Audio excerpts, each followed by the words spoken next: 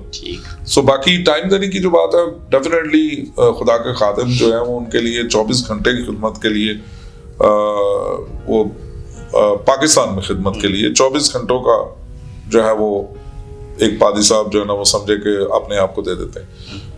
میں ایسے خدام الدین کے لیے ضرور یہ بات کہوں گا, جی میں بالکل ایگری کرتا ہوں ان خادموں کے ساتھ جو کہتے ہیں کہ سب سے پہلے خدا, اس کے بعد ان کا خاندان, اور پھر تیسرے نمبر پہ خدمت ہے. کیونکہ یہ خدا کے پاک کلام کے عین مطابق پاک کلام یہ کہتا ہے کہ اگر کوئی خدا کی خدمت میں آنے کے لیے خواہش کرتا ہے تو وہ اچھے کام کی خواہش کرتا ہے, لیکن اس میں کہا گیا کہ اگر وہ اپنی فیملی کو نہیں سنبھال سکتا تو خدا کی کلیسیا کو بھی نہیں سنبھال سکتا. اس لیے خدا کے ساتھ تعلق ہونا, اس کے بعد اپنی خاندان کی جو ذمہ داریاں ان کو ادا کرنا, اور پھر جو ہے وہ کلیسیائی ذمہ داریاں نبھانا, یہ تینوں ایک ہی جو ہے وہ ٹرائی اینگل کا حصہ ہے. آپ کسی بھی طرح سے کم اور زیادہ نہیں کر سکتے اس کو. اگر آپ کا تعلق خدا کے ساتھ ٹھیک نہیں ہے تو آپ خاندان کے اندر ایک اچھے باپ نہیں ہو سکتے, ایک اچھی ماں نہیں ہو سکتی, اور اگر یہ دونوں نہیں ہیں تو تیسرا اینگل جو کلیسیا کا, آپ اس میں بھی اچھے نہیں ہو سکتے. سو میں اس کو پہلا دوسرا درجہ دینے کی بجائے میں یہ کہتا ہوں جیسے تثلیث میں خدا باپ, بیٹا اور روح القدس تینوں ایک ہیں, اسی طرح سے جو خدا کی خدمت اور یعنی خدا, خاندان اور خدمت, یہ 3 اینگلز ہیں, اور ان میں سے کسی ایک میں کم ہونا آپ کی ان بیلنس لائف ہے. سو خدا سے بھی محبت لازم ہے, اپنے خاندان سے محبت کیونکہ وہ پہلے پڑوسی ہیں آپ کے, جی بالکل, تو خدا باپ سے محبت, اپنے خاندان سے محبت, اور دونوں مل کے اینگل پھر تیسرا اینگل بناتے ہیں اور وہ ہے کلیسیائی محبت. تو یہ ساری چیزیں جو ہیں وہ میں سمجھتا ہوں کہ اگر کسی بھی خدا کے خادم میں نہیں, ہاں بیلنس کرنا پڑتا ہے, آپ بیلنس کریں کیونکہ آپ کی اولاد کو بھی ٹائم کی ضرورت ہے. اگر آپ ان کو ٹائم نہیں دیتے وہ بگڑ جائیں گے, تو پادریوں کو بچے ہمیشہ کلیسیا کہتی ہے کہ بگڑے ہوتے. تو اس لیے میں سمجھتا ہوں کہ اس کو بیلنس کرنے کے سر بہت شکریہ, آپ نے ٹائم دیا.